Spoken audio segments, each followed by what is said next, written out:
So the first tool that I use and I want to talk to you about is a very simple model of the mind. This is called cheekily mind management without the monkey business. You might be aware of other mind management techniques out there.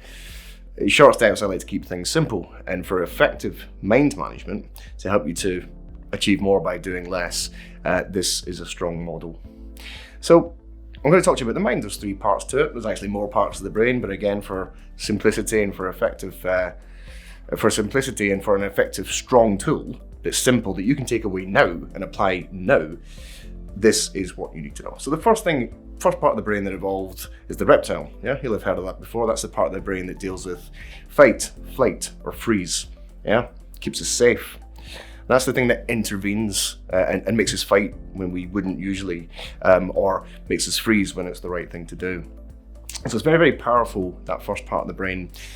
And that channels a lot of energy into this second part of the brain, which is the subconscious, if you like, the emotional center of the brain. Now, this part of the brain doesn't have any capacity for speech. It can't tell you what's wrong or what's going on. But what it does do is it applies emotional weight with imagery.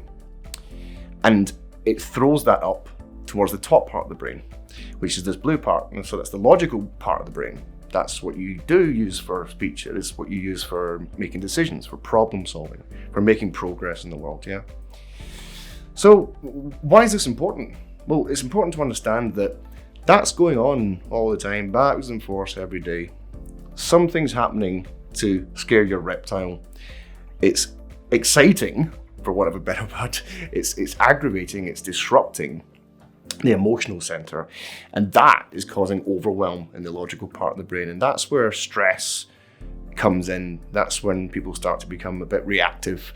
Yeah, when you start to see behaviors that are indicative of somebody maybe actually not fully aware or fully in control. So I'll give you some examples from the office. Yeah, you might be sitting in a meeting and you might know of a colleague who channels a lot of emotional energy into the way they communicate. Maybe they use too much language, maybe they talk a lot and talk at pace, or maybe a colleague's come in and they're acting a bit different. You know, Dave's not usually like that. He's been a bit snappy and reactive today.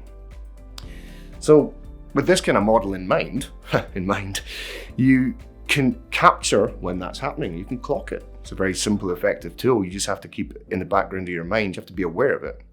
So then you could look at your colleagues and go, oh, what's triggering his emotional response there? You know, is there something actually wrong, or is something else distracting him? And you can do that for yourself.